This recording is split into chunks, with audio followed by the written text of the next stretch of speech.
What is up, my Lorcana Goons, and welcome back to the Lorcana Goons channel. You're watching the Friday Weekly Market Watch with Zach Stone, and my name is Kevin. Welcome back to the Lorcana Goons channel as we talk about Lorcana news, meta trends, and card prices. Yesterday, we had another Lorecast. Every Thursday, Team Lorcana has been hopping on Twitch to kind of do a Lorecast, a podcast style event stream where they talk a little bit more and more about what's to come for the future of Lorcana. And yesterday, we got some decent sized news, I'd like to say. You know, a lot of us were a little angry that it was going to be really hard to basically qualify for nationals with the lack of Disney Lorcana challenges in North America and Europe, only 3 and 3. And they just announced yesterday they're adding last chance qualifiers, only 8 spots for those again, but because they're going to be giving us a CCQ, which is a another form of qualifier that a third party tournament organizer can host for us, which is pretty cool. There's going to be 24 invite spots within those tournaments, so there's going to be more ways kind of for us to get our nationals invite, right, Zach Stone? Yes, this is very exciting news. This means more Lorcana to play.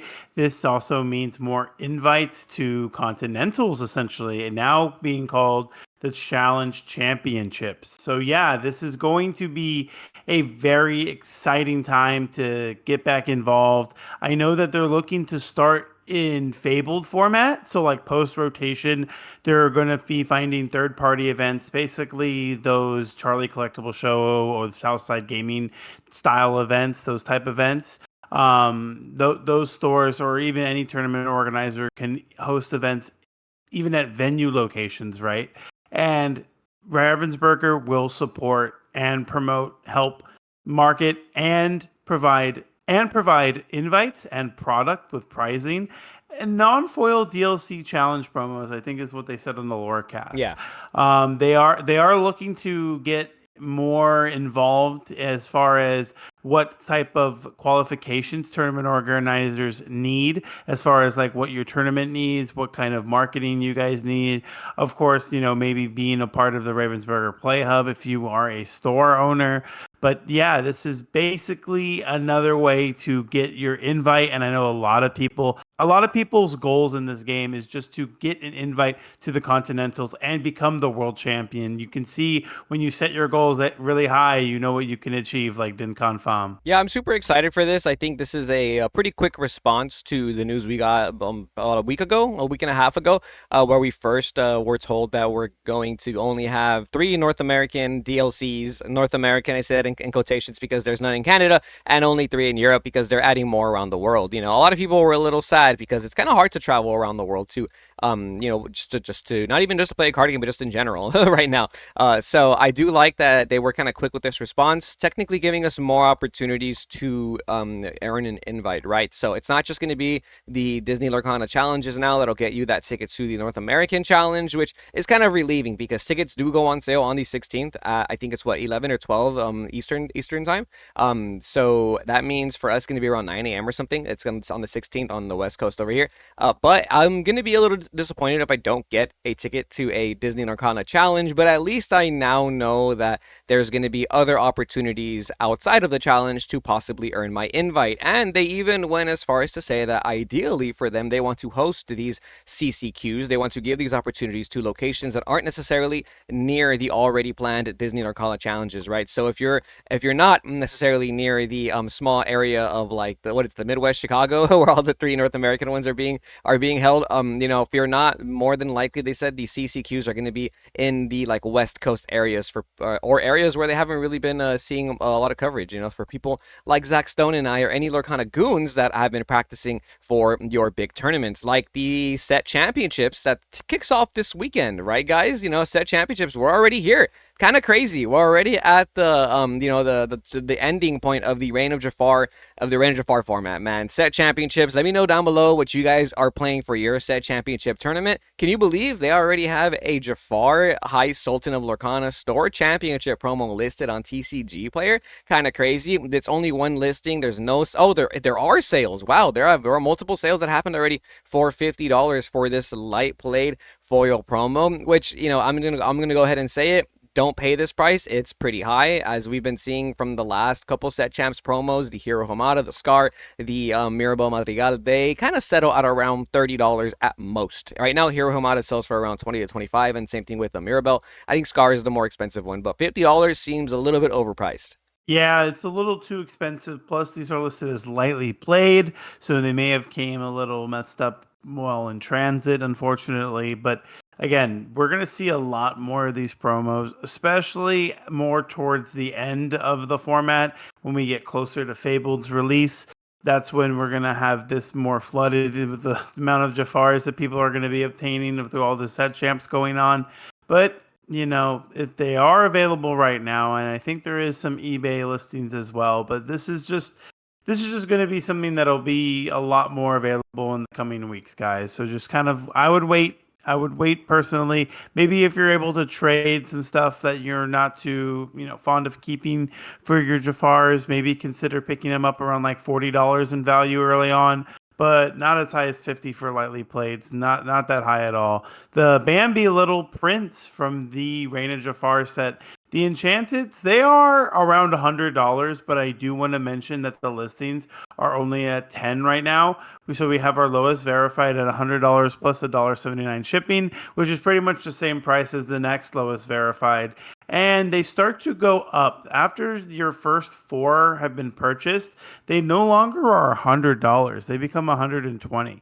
And there's only lightly plays listed for well above that. I'm pretty sure there's some price adjustments some vendors may or may not need to do. But let's look at the sales. There's not a whole lot of sales in the last week or so. So everyone that's looking to pick up their Bambis is probably looking to keep them.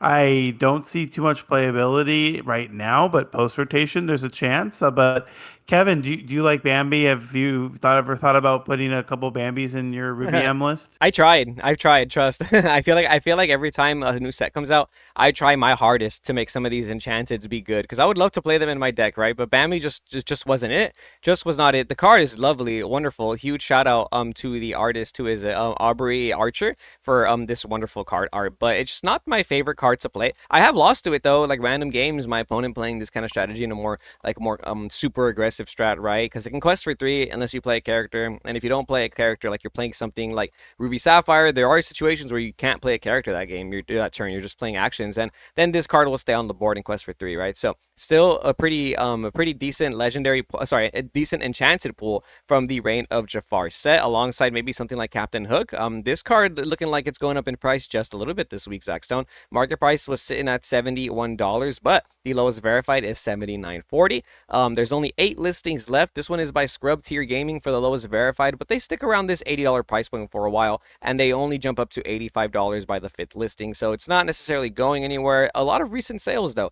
Two in the last like a week or so, 70, and then a couple more last week for $78, $80. So they kind of bounced off that $70 mark, but it looks like it's going to be settling at around an $80 enchanted rare. And I think this Captain Hook Flutterborn character could be good post rotation next format, depending on what gets rotated in and out, and depending on like how the meta is looking. This is just a decent shift character for turn 5, right? Or for turn 3, I mean, for to have a 5 cost character. It is Emerald Steel locked, but it is a very good card to be able to use to seeing cards. Like we don't talk about Bruno, which may or may not be rotated out. We know Beyond the Horizon is going to stay. It's a new card, so that's obviously going to be in the meta, and maybe you just want to have certain characters on board so you can help seeing these cards. And we're not necessarily going to have the first chapter Captain Hook anymore, which is the original Hook shift target, right? Yeah, I also want to mention too that this is a card that says whenever an opposing character is damaged, not necessarily damaged in a challenge, that's what gives your pirate characters the extra strength and resists that turn, which can be pretty interesting to think about. I know that the extra strength could be able to be used to take out some high willpower characters. There's also a lot of other ways that the resist could come up too, being able to quest with like your Mr. Smees that don't take any damage as well. This is also a captain. I think that's another reason why the Mr. Smee wouldn't take any damage, but it's definitely going to come up a lot of times. I think that this card is just kind of slept on. And I do think that the Green Steel Pirate decks are definitely something to consider. But there's not necessarily enchanteds from the Reign of Jafar that we're going to be, wanting to bring up just today. There's another enchanted that we're going to be talking about, and that's the Clarabelle, the Yep. light on her hooves from Shimmering Skies. This enchanted is pretty low right now, and I think it's a good time to pick up some Clarabelles. I've had some people come up to the booth and ask me if I've had any Clarabelles, and I just don't. Right? They're pretty much at a nice price for people to feel comfortable enough to pick them up, especially those that are looking for it. And I've always told people that, like, if you see a card you want and it's a little too much or it's out of your price range, think of a number you're willing to pay and wait till if it goes down to that number, you just pick it up. And right now, Clarabelle could be at a price that you could see yourself wanting to pick it up at. I don't have any enchanted Clarabelles. I wish I did, but this is just one of my favorite cards overall because I know it's going to be in the post rotation meta, and there's a lot of interesting combos, and people are trying some new ways to make this card like really good, and it's one of my favorite legendaries at all. Same, same. I'm still a big cow believer. Zach, you know, I always try and fit like the Clarabelle shift package in a lot of the Emerald decks that I build. Especially my yellow green Emerald. I like this price. This actually might get me to try and find some Clarabelles to buy to have for my personal for my deck. And I would even go as far as to say is that I would go as far as to say that Clarabelle is probably my favorite enchanted from Shimmering Skies. Not of all time, maybe in my top five. It's in my top five for sure. But from Shimmering Skies, which has some of the best enchanteds, Clarabelle's my favorite. I love the combination of green and pink right here with this coloring. I think it's wonderful. Card's broken. Very interesting that it's this cheap. If I could find some for 75 market and like get them for myself, I totally would. Another cheap legend enchanted right now that's about a similar price is the Hades King of Olympus from the first chapter. Now this one is pretty interesting because I'm pretty sure it's the cheapest enchanted from the first chapter. And what was interesting about the first chapter enchanted is that we only had characters for the first chapter. I believe it wasn't until Rise of the Floodborn when they started giving us non-character enchanted, if I'm not mistaken. And it's pretty surprising that there is a first chapter enchanted that is selling for less than $80. Lowest verified 76.77 by LLC Trinity Games right there. So a little bit less than $80 is what you're gonna have to pay for your Hades King of Olympus enchanted. And I think they've been coming down in price in the recent like months or so because we're very aware that there's been reprints and restocks of the first chapter constantly. They've never really said, hey, we're going to stop printing this up until just recently when they announced, Ravensburger announced that you were able to enter a lottery system and buy some first chapter stuff at MSRP. And it even said on the website, this is the last time you're going to be able to order first chapter. Prices did come down after that, so you're not going to see the first chapter booster boxes selling for near 400 like you were seeing about a month ago. Right now, ooh, look at this. Lowest verified is 309. That is really cheap. Actually, Bubble Squirtle Cards has them for 296 with some extra shipping, but around $300 right now for a sealed first chapter booster box. I think that's a really good price, personally, especially if you're someone who just wants to have it just sealed. You know what I mean? Like, we're just gonna grab it and put it away. I'm pretty sure once it gets rotated out, they're gonna stop printing this booster box. Yeah, something to mention too is that they only had booster boxes available. I know some people were talking about booster box cases still retaining a little bit more value because it's again more sealed. And there are first wave first chapter booster boxes, if you know, you know. So I do want to mention that there's still going to be some interesting ways that the sealed market's gonna react to the news of like first chapter if it does go out of print, meaning you will no longer see Ravensburger printing this product, selling this product, and it would be an interesting time. I'm curious to see if other gift sets or troves have gone up in price too because of the fact that they're not printing those in this little lottery system that they Oh just yeah. recently did. Yeah, so it's something that I'm thinking about. I don't necessarily know if that's going to make those other products go up. Overall, that this is like a very good thing for collectors to have access to. I know first chapter was a pretty difficult thing to acquire during the Mhm. first initial release. Yeah, it's always going to have that kind of memory, right? It's the first set of any card game. The first set of any card game is always going to have some type of weight. So I do feel like first chapter right now, this is the cheapest we've seen it in a minute for sealed booster boxes. Doesn't look like the other products are necessarily moving up or down in the market, but for booster boxes, if you want any more deals, I think the Arcasia's Island booster box is really cheap right now, selling for around $100, and I think this set's still pretty good with some decent enchanted rares and post rotation. This is, in my opinion, one of the better sets. But let's move on from the sealed product. I want to talk about some first chapter cards too, real quick, Zach Stone. We have some first chapter legendary cold foils. You were mentioning to me that these really are the only legendaries in the game where the cold foil price is like significantly more than the non foil version. It's from the first chapter ones. As you can see here, cold foil Rapunzel's and Hades are still, and Monstrous Dragon and Elsa, they're still doing pretty well. You know, even though we don't know what's going to get rotated in, what's going to get rotated out, etc. They're still, they have a hefty price on them, man. $72 for Rapunzel, around $40 for Hades, Elsa, and Maleficent Monstrous Dragon. And there's only 9 listings available for the Hades. Let's actually go ahead and take a look and see how much this price jumps around. It goes from $39. Lowest verified is actually $53 for this Hades Infernal Schemer foil. Wow. So first chapter foils, why do you think they're like this, brother? I think the answer to that is collectability. Because there's not too many reasons that some of these other legendaries, for example, like Brave Little Tailor or Surfer Stitch or even Alien Pirate John Silver, they're not too expensive, but they're still from where you can buy your non-foil price to where foils are at.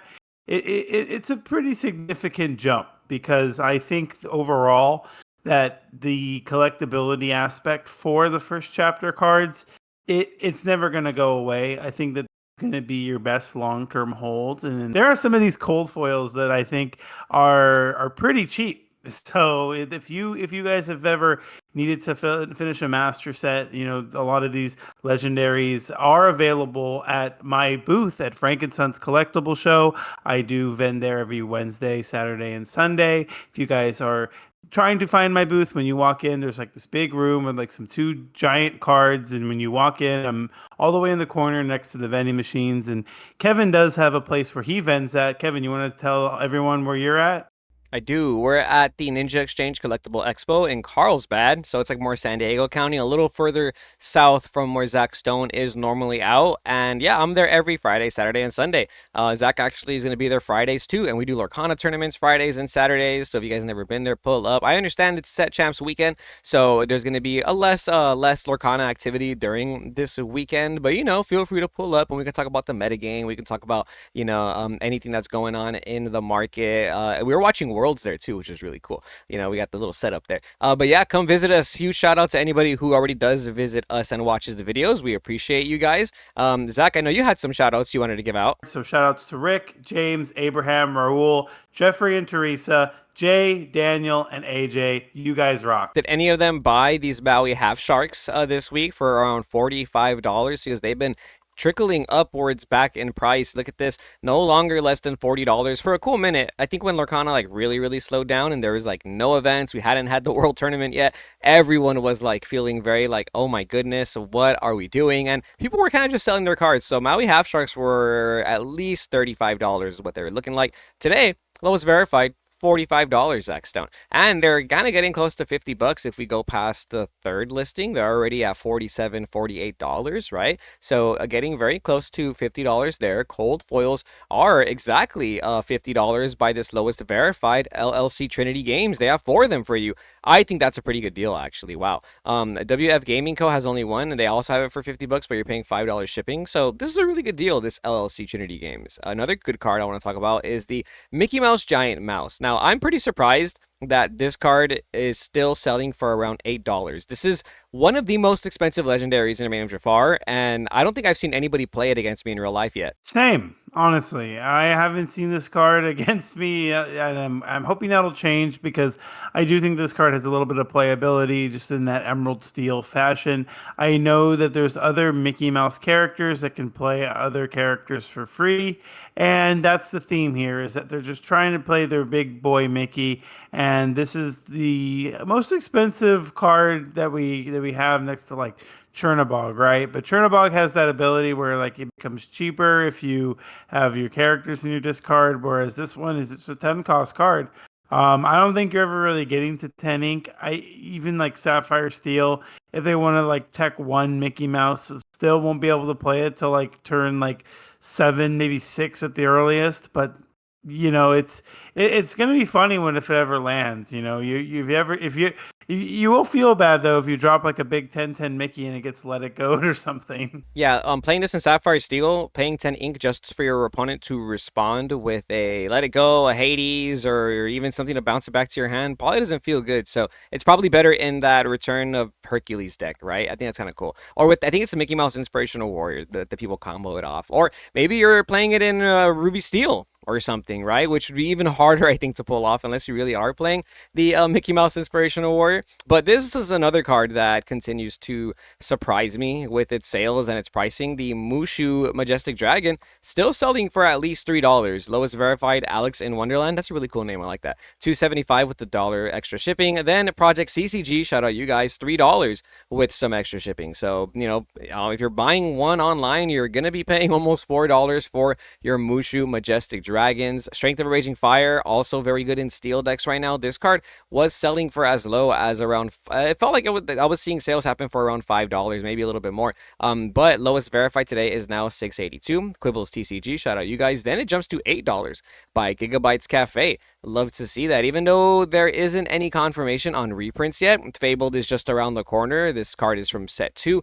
Still nice to see that it's getting close to $10, a $10 market price, just because of how popular, how important the Strength of a Raging Fire song is to the steel strategy. I don't think this is necessarily going to go away. That's the thing about the card game shtick is that even though we have a rotation coming very soon, you still need the cards today if you want to play your set championships. And that's why they've been going up a little bit. Look, since June, the Strength of a Raging Fire is selling for a market price 1177. Market price is now 1246, but lowest verified for a cold foil is 13.99 with some extra shipping, so around $15. Then Lorcana King 13 with $4 shipping. Then Overdose Gaming $18 shipping included, right? So yeah, this the market price for these cards still going up even though rotation is just around the corner. Kind of interesting, huh? It's because that people need these cards if they're going to want to play in set champs, and it still has to be like a 4-of staple in a lot of steel decks.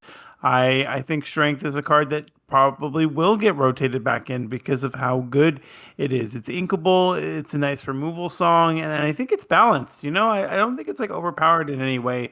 Being able to damage something for the amount of characters you play, you do get rewarded when you have like a certain deck build around it almost. But Sail the Azurite Sea is another card you get rewarded for just finding in your opening hand. The non-foils, just the regular non-foil, is still 62 cents with some shipping. So unless you're going to get multiple from the same seller, it's almost going to be a $2 card. I think that's kind of crazy right now. I know that I kind of run out of sales every now and then, so I have to pick up a little restock from some friends of mine. Shout outs to Collectors Lounge, Caesar. You know who you are.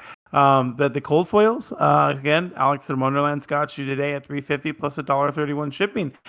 You cannot buy more than 4 from like the same seller unless you are spending a little bit more than like $3 or $4. You got to spend $4.25 to get 3 from Pro Play Games, and that is something I want to mention because this card is a 4-of. You don't play like 1, you don't play like 2, like you need 4. It's 4-0. You might be able to get away with like the Pleakley build and Mickey Mouse Detective, but this is still one of those cards that you play 4 when you play any copies of it. Now, I wonder if it's mandatory to play 4 copies of Goofy Groundbreaking Chef in our Ruby Amber decks. Now, after you cooked me with it yesterday, Zach Stone on stream. If you guys want to check that video out, we were live streaming yesterday, and Zach Stone were playing a game. He used Ruby Amber, and he was really showcasing how good this Goofy Groundbreaking Chef really is, especially in that deck. Like, there was never a situation where I was able to set up my Rapunzel against him because every single time he would quest, his characters would just re-ready. It was very annoying. We do want to talk about this card today, though. The Illuminator's Quest version, the cold foil, lowest to verify today is 1378. Love to see that. Only 7 listings available. Rivero Press does have 5 of them for you, so you can get a whole playset from this one seller, which is pretty cool. This is the Goofy card promo that comes in the Illuminator's Quest from the Rain of Jafar. Then we have Health Points TCG, same price, 1378, but they only have 1 copy for you. So they're getting very close. They're about $15, right? $14 almost. After this onboard gaming, shout out you guys from Solco. After this onboard gaming listing, they are going to be at $14 with $5 shipping. That's 6 copies by GT Games at California, and then SYGO $25, but they have 5 of them for you. So this is kind of it has the potential to be and a kind of an expensive promo from the Illuminer's Quest, which is pretty cool. I think if you've been picking these up, this version in particular, the one that has like the sand kind of drifting away, right now it's a good price. There is a world where this ends up being a more usable card in the meta. Honestly, Zach, at first I thought this card was kind of buns, but after seeing how you used it, I do feel like this card could be a real card in the meta. Yeah, I actually like this card a lot in the Ruby Amber deck. I was trying a little bit of a Amber Steel deck with this card, and you have to kind of do some like interesting things and play some interesting cards to get like a utility value out of this. But Ruby Amber having characters that basically interplay with damage is kind of overpowered. And yeah, this card could be, meta defining and something that could be changing the meta, but a card that actually cannot be used in the meta at all that I want to mention again is this Haram Flavor Sham. These cold foil near mints are going as high as $18 right now. Do you want to mention that not too many sale? I think it was around last week where we saw a lot more sales for this card, but this card doesn't sell as often as I think it, to justify this kind of price. I think overall, not too many people are looking to pick up this card, so there's not a lot of competitive buying and selling on this. So no one's trying to beat anybody's listing, and I do believe that like somebody's just can come in and like list a bunch for like $10, $11, and those might get picked up, and that might be more settling to what it is. I know the market price is only like 916, so if you want to go up a little bit above the market price, if you have some of these in a TCG player selling account, I think you can probably get away with like $10, $11. I'm holding on to all the Hirams pick up because I don't want to sell any ban cards where I'm located at. I'd rather just hold on to them. I've had people ask me for them randomly, and I'm like, oh, I just don't have any for sale right now. Yeah, interesting. I don't have any cold foils of this or Fortisphere. The only two banned cards in Lorcana, but I do have a fat stack of both of them just chilling somewhere in a box in case they ever do get unbanned, or in case Infinity format does pop off more. It is unfortunate, in my opinion, that we only have one Infinity format DLC in North America. I think it's honestly quite silly. It would be really cool if they implemented a lot of local league support for these other formats. Like, I would really like to see them really help out the local game stores and have like specific pricing for Infinity Tournament goers. You know what I mean? It's an entirely different format, and I think it would help the game a lot to push different formats, multiplayer format too. Any local leagues I see participate in multiplayer format, it's always because the community members are the ones that put it together. It's never because there's never an official like Ravensburger play kind of like a kit for multiplayer format as well, and I think that's a shame. Right. So it'd be really cool if they started exploring these formats a little bit more, and but I do think that's the reason why the Flaversham pricing for the foil anyways is looking like the way it is right now, because we now know that you can definitely use this in that DLC that's going to happen next year, that one event. So I yeah. want I want to chime in really quick though, Kevin. The whole New World promo, the Yeah. non-foil, will be given out during like I think November. Oh, yes, you're right. And that is an Infinity format Yes, you're right. supported event. Yes, I So forgot about that one. no, it's okay. And then I just wanted to chime in and let the viewers know that there will be an event going around, and later to that time we'll be talking more about that. But yeah, that is something to look forward to for the Infinity format. If you have your Hirams and your Fortispheres and you've been waiting to bring them out again, that will be your time to shine. Yeah, another cold foil I want to go over. I want to go over some playable cold foils now. Cricky, the Lucky Cricket. I've been loving this card in my green, yellow, and Lady in the Tramp deck, Trinidad deck, whatever you want to call it. The card's been kind of coming down in price. Used to be around $7. Today, lowest verified is Astral Trading LLC for $5 for your cold foil Cricky, which could potentially get rotated out as well. It's a card from set 4, so just be aware of that. We got to talk about the Lady Decisive Dog, which again, I like to combo off with my Cricky so that she can quest for 3. Very good, very good. A cold foil today, only selling for around $3. Not too shabby. I think that's pretty good. This card does have an enchanted rare as well, but if you want to have a shiny deck and not pay $100 per copy of your Lady Decisive Dog, you can pay $3 for this cold foil. It's a rare, and I do think that this card is kind of mandatory in the Lady in the Tramp kind of style strategy, and a lot of the rares in that set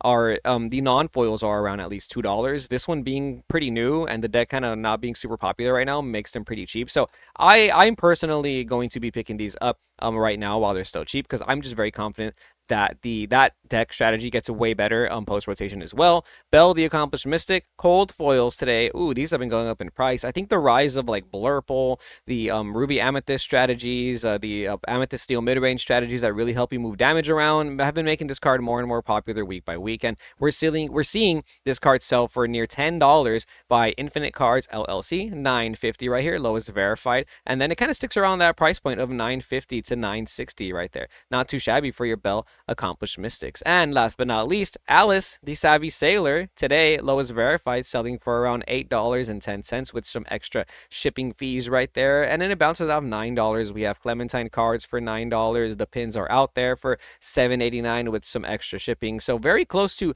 $9, $10 still for your cold foil Alice Savvy Sailors, which I think are very much used mainly in what, like the Kiwi Sapphire Steel strategy. Oh, you know what? I think post the World Tournament, we've been seeing a lot of people utilize this in Amber Sapphire as well. Amber Sapphire aggro. Yeah, it's like the Amber Sapphire award strategy with a lot of other bodies that have a Yeah. high questionability and the word keyword that basically means that they can't be chosen for anything except for a challenge. And I do like that Alice does have the, ward keyword, but in order to kind of utilize her, you do have to turn her sideways.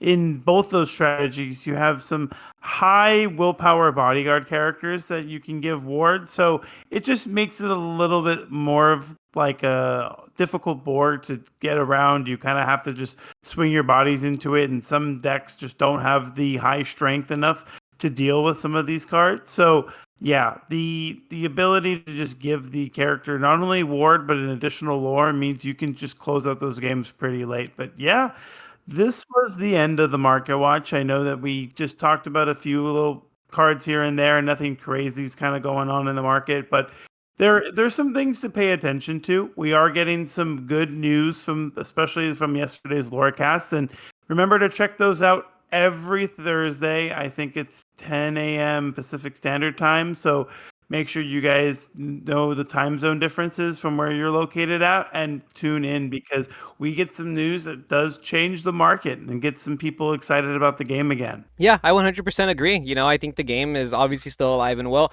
I felt we have feelings about the state of Lorcana as well. It almost feels like the same way it felt when they shut down Pixelborn. The game feels a little bit slower and slower and slower. But I'm very patient. Time will tell. I'm very excited for set champs. I'm really excited for Fabled. I've been saying this for a while. I think the Fabled set is going to be like the great revival for the game. Like I'm very optimistic that Fabled is literally going to turn heads. Like people are gonna start paying attention to Lorcana again when Fable drops. Not only because of the new rarities of the cards, not only because we're gonna have Goofy movie and Powerline and stuff like that, but we're gonna have all that with the addition of it almost feels like a new revamped version of Ravensburger and the Lorcana and the team Lorcana. And you could tell they're trying and they're responding pretty quickly. As you can see, they added more invites to nationals just like we wanted. So that kind of stuff gives me optimism. The idea that they are pretty decent to respond to the community with things that we feel need to be fixed, and they're pretty good at fixing them. So, with that being said, thank you so much for watching my Lorcana Goons. If you guys are still here, like, comment, and subscribe. Please subscribe. It does support the channel a lot. A lot of you are not subscribed, even though you guys watch. But yeah, it helps support the channel. If you guys want to support more, you can join the links in the description down below. We got Discord. We got a bunch of other stuff down there. Stay tuned to Lorcana Goons for more. We'll be here Monday for the Meta Watch Monday weekly video where we go over meta trends and your deck lists. So if you guys did win any set champs or any mats, any promo cards, drop those deck lists in our Discord below so that we can talk about them on the channel. Because on Monday, normally we do like a hand altering strategy, but on Monday, Zach, I really wanted to kind of play test against like the AI and go run through some hands and run through some actual strategies with like the top 6 decks of the format. What do you think? That could be something we could do. Yeah, we'll go over a little bit more, strategy rather than deck lists per se, and just kind of talk about the deck lists as that we're playing them rather than go Yeah, over them in the beginning. but But we need your deck lists.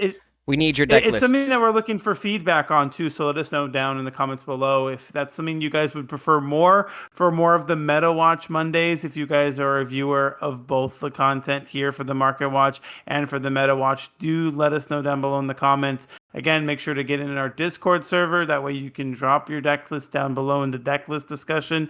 We are looking to use your decks on live stream every once in a while too. And it's a very fun time to see what kind of things we can come up because even Kevin and I, we're getting ideas from you guys. So please, again, join the Discord in the link down below.